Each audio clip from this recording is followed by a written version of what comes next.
भाइयों और बहनों, क्या हाल है आप सबके। काफ़ी हैवी ठंड हो रही है आज, जैसा कि आप देख सकते हैं। और सरसों की खेती चल रही है फुल ऑन।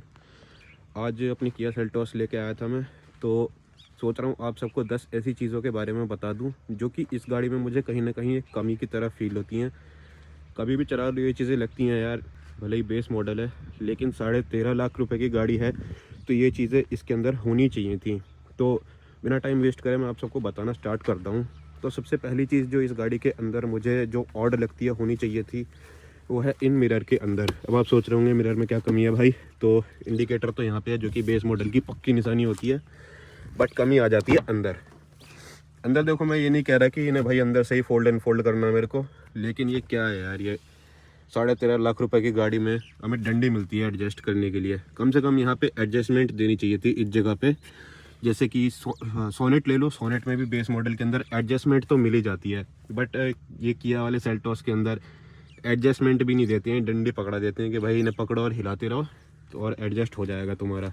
तो मिरर के अंदर एडजस्टमेंट होनी चाहिए थी, जो कि मुझे लगता है भले ही बेस मॉडल है, लेकिन एक आदमी 13,50,000 रुपये दे रहा है, तो मिरर में कम से कम एडजस्टमेंट होनी चाहिए। फोल्ड एंड फोल्ड हो ना हो उससे हमें कोई फ़र्क पड़ता नहीं है। दूसरी कमी मैं आप सबको बताता हूँ इस गाड़ी के अंदर, जो कि काफ़ी हैवी कमी है यार। मतलब इसको अगर आप सुधरवाने भी जाओ ना, तो भी आपका मोटा खर्चा बन जाता है। वो है, इसके अंदर किसी भी तरह की पार्शियल ट्रे नहीं है। पार्शियल ट्रे तो होनी चाहिए थी भाई मेरे अकॉर्डिंग। देखो, वो एक सही चीज़ रहती है, मतलब आपकी थोड़ी सी प्रिवेसी भी रहती है और देखने में भी ठीक लगती है। अब आप सोचा यार पार्सल ट्रे नहीं है, लगवा ले, कितनी महंगी आ जाएगी, लेकिन यार सिस्टम ही अलग है, क्योंकि ये पूरा एरिया चेंज होगा, ये पूरा एरिया चेंज होगा। उसके बाद जो पार्सल ट्रे सपोर्ट करेगी वाली प्लास्टिक लगेगी और पार्सल ट्रे लगेगी, तो इसमें यार थोड़ा सा मतलब नॉन वर्थ इट सा खर्चा हो जाता है पार्सल ट्रे का। लगवाने को तो लगवा भी लो, बट कंपनी को ही देनी चाहिए ना यार, क्योंकि आप बेस मॉडल छोड़ो, आप प्राइस देखो, इस प्राइस पॉइंट पे आपको पार्शियल ट्रे मिलनी चाहिए नहीं मिलनी चाहिए, ये चीज़ आप लोग कमेंट करके बताना मुझे एक बारी। नेक्स्ट कमी के बारे में बात करूँ इस गाड़ी की, जो कि नंबर 3 कमी रहेगी हमारी, वो है गाड़ी के इंटीरियर में। अभी इंटीरियर में आप सब सोचोगे सब कुछ तो कंप्लीट लग रहा है। कंप्लीट भाई मैंने करवाया है, वो बताऊंगा क्या क्या है। बाकी नेक्स्ट कमी इस गाड़ी के अंदर आ जाती है इस जगह पे। आप देखोगे यहाँ पे 12 वोल्ट का सॉकेट है, 120 वाट का टाइप सी सॉकेट है। चलो ठीक है, बीच में कुछ भी नहीं है। पीछे अगर आप देखोगे तो पीछे आपको एसी वेंट मिल जाते हैं और नीचे 2 टाइप सी के सॉकेट मिल जाते हैं। इस गाड़ी के अंदर एक भी टाइप ए का सॉकेट नहीं है भाई। हर कोई ऐसी लीड नहीं रखता कि टाइप सी वाला चार्जर हो। अभी भी यार ऐसे लोग हैं जो टाइप ए से चार्ज करते हैं, आईफोन वाले हों चाहे एंड्रॉयड वाले हों, टाइप ए वाले बहुत है भाई अभी दुनिया में। तो यहाँ पे यार एक टाइप ए का तो बनता है। चलो 12 वोल्ट का दे दिया, टाइप सी 3 दे दिए, कोई भी टाइप सी रिप्लेस करके एक टाइप ए वाला जो चार्जिंग पॉइंट है वो इस गाड़ी के अंदर होना ही चाहिए। वो तो मस्ट है यार। मतलब आज के टाइम में लोग इतने एडवांस भी नहीं है कि सब पे सी टाइप की ये चार्जिंग केबल हो। नेक्स्ट कमी के बारे में बात करूं तो भाई वो है इस गाड़ी की टेल लाइट के अंदर। अब पहले जो टेल लाइट आती थी वो कनेक्टेड नहीं आती थी, पहले टेल लाइट इतनी आती थी, वो देखने में भी डिज़ाइन थोड़ा सा मतलब मुझे कम पसंद था, ये वाला ज़्यादा पसंद है। अब देखो, आप सबको पता है कि नई क्रेटा मार्केट के अंदर लॉन्च हो गई है। ऐसा सुनने में आया है कि उस क्रेटा के अंदर जो उन्होंने मतलब क्रेटा के अंदर भी कनेक्टेड टेल लैम्प दे दी, वाली टेल लैम्प बेस मॉडल से ही पूरी कनेक्टेड टेल लैम्प, मतलब फुल फंक्शनिंग टेल लैम्प है। इसमें क्या होता है, बस ये जलेगा और ये जलेगा। तो अब भाई ये भी नहीं है कि इतना ही जला दें पूरा, सिर्फ ये जलेगा और ये जलेगा, बाकी इसमें पूरे में रिफ्लेक्टर दे रखा है। देखो ये पूरा रिफ्लेक्टर है, लाइट नहीं है किसी तरह की है। भाई क्या कॉस्ट कटिंग है यार। मतलब इतनी कॉस्ट कटिंग कौन करता है भाई, कम से कम इतनी तो जला देनी चाहिए थी। ये इंडिकेटर भी हैलोजन है और सिर्फ इतना ही जलता, बहुत वियर्ड लगती है यार देखने में। मतलब दिन में तो कोई कमी नहीं है, ऐसे बंद खड़ी है तो कोई दिक्कत वाली बात नहीं है, बट जलती है तो पूरी लाइट जलनी चाहिए। सिर्फ इतनी जलती है तो थोड़ी सी चीप लगती है। भले ही कनेक्टेड है, भले ही कैसी भी है, पर देखने में चीप लगती है। 5वें नंबर की कमी की तरफ आऊँ ना इस गाड़ी के अंदर में, तो वो फिर से इंटीरियर में ही है। इंटीरियर में फिर से क्या कमी है, वो ये है कि ये है बेस मॉडल। अब बेस मॉडल में ना तो आपको स्टीयरिंग व्हील पे ये सब मिलता, ना ही आपको ये सब मिलता, और ना ही आपको ये स्क्रीन मिलती, और ना ही आपको स्पीकर मिलते। भाई कितनी कॉस्ट कटिंग कर रखी है। मैं तो आज लिस्ट बनाई है ना कमियों की, तो मैं खुद देख के हैरान हो गया भाई। बेस मॉडल में इतनी कॉस्ट कटिंग कर रखी है, बस मैं तो कुछ बोल ही नहीं सकता। आप लोग ही कमेंट में लिख देना। यहाँ पे खाली स्पेस आता है, पूरा डब्बा एकदम खाली, अंदर तक खाली रहता है। स्पीकर के सिर्फ होल दे रखे हैं, स्पीकर किसी तरह के दे नहीं रखे। स्टीयरिंग व्हील यहाँ से खाली, यहाँ से खाली, बस ये MID चलाने के बटन आते हैं स्टीयरिंग व्हील में, ये वाले 2-3 जो होते हैं। तो क्या है भाई, ये कुछ तो दो यार, टच स्क्रीन नहीं दे रहे, बटन दे दो, कुछ तो दे दो, हल्के माड़े से स्पीकर दे दो सस्ते वाले, जो बंदा खरीदता ही कुछ तो सुन लेगा। मतलब ऐसे सुनसान सा बैठे रहो बेस मॉडल खरीद के। अब इस गाड़ी की छठी कमी के बारे में बात करें तो वो हो सकता है कि मेरी गाड़ी के अंदर पर्टिकुलर आ रही हो, या फिर हो सकता है सभी सेल्टोस के अंदर हो, उसके बारे में मैं कोई कमिटमेंट नहीं कर सकता। बट वो है, जब मैंने नई गाड़ी खरीदी थी तो चलाने में तो बढ़िया, देखो चलाने में तो कोई दो राय नहीं है, मस्त एकदम गाड़ी है, मज़ा आता चलाने में। लेकिन जब नई गाड़ी थी, अभी लगभग मैं 9000 चला चुका हूँ, आप सबको दिखा दूंगा। जब बिल्कुल ब्रांड न्यू थी तब इसके ब्रेक क्या लगते थे भाई, मतलब मज़ा ही आ जाता था। हल्का सा ऐसे टैप करो ना ब्रेक को, वहीं जाम हो जाती थी। लेकिन आज के टाइम में जब मैंने 8,500-9,000 चला दी है, इसके ब्रेक पहले 100 थे तो अब लगभग 70 हैं, जबकि ऐसा होना नहीं चाहिए। मैंने सुना हुंडई और किया, इनकी ब्रेकिंग का तो कोई जवाब ही नहीं है। हालांकि आज के टाइम में सभी गाड़ियों की ब्रेकिंग अच्छी है, बट ये दोनों थोड़ा सा स्टैंड आउट हुआ करते थे मार्केट में। पता नहीं ऐसा क्यों है, मेरी गाड़ी में कमी है या फिर सभी सेल्टोस के अंदर ऐसा है। हालांकि ऑल 4 डिस्क ब्रेक हैं, बेस मॉडल डीजल से ये देते हैं।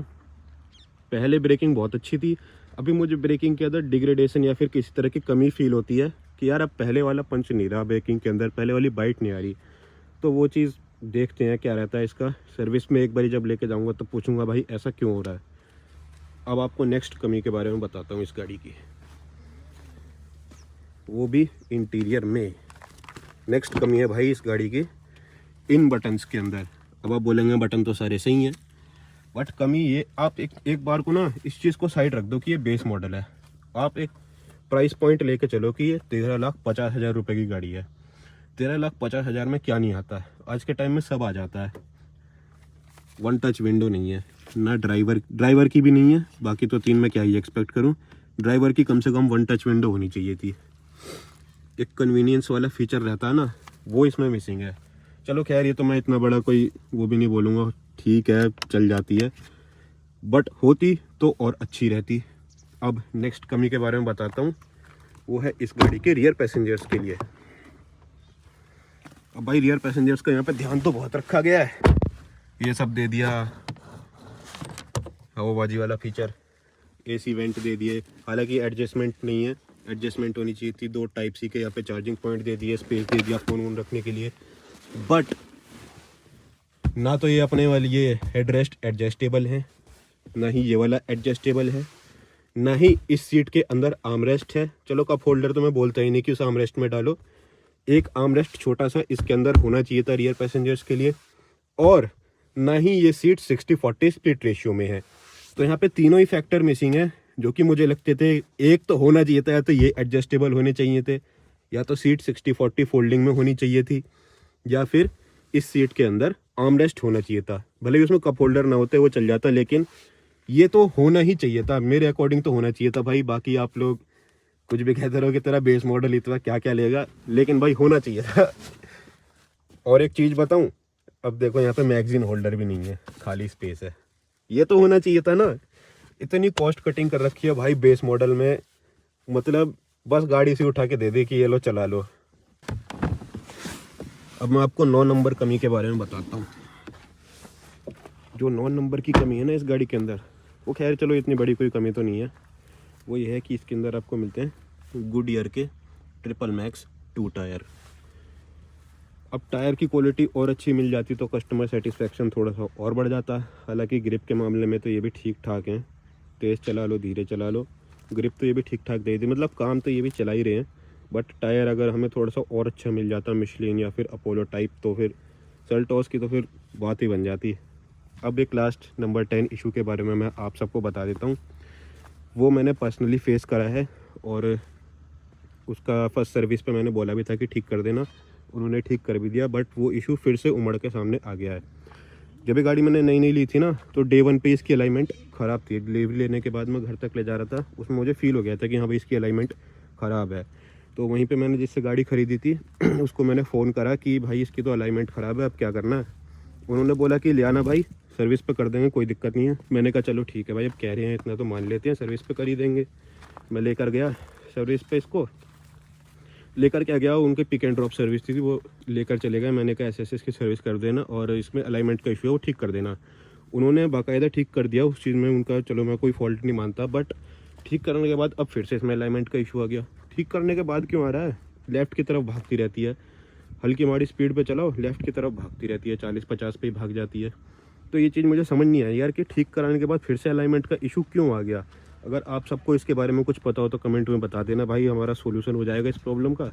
इस वीडियो में तो मैंने आप सबको ये सब बता दिया कि क्या क्या चीज़ें मुझे इसके अंदर खटकती हैं, क्या क्या इसके अंदर और अच्छा होना चाहिए था। नेक्स्ट वीडियो में आप सबको बताऊंगा कि सेल्टॉस के अंदर बेस्ट क्या है, क्या क्या इसके अंदर आपको बेस मॉडल में ही मिल जाता है और क्यों इस गाड़ी से लोग इतना प्यार करते हैं। इस वीडियो के लिए इतना ही रखते हैं। वीडियो अगर अच्छी लगी हो तो लाइक कर देना, शेयर कर देना, सब्सक्राइब कर देना।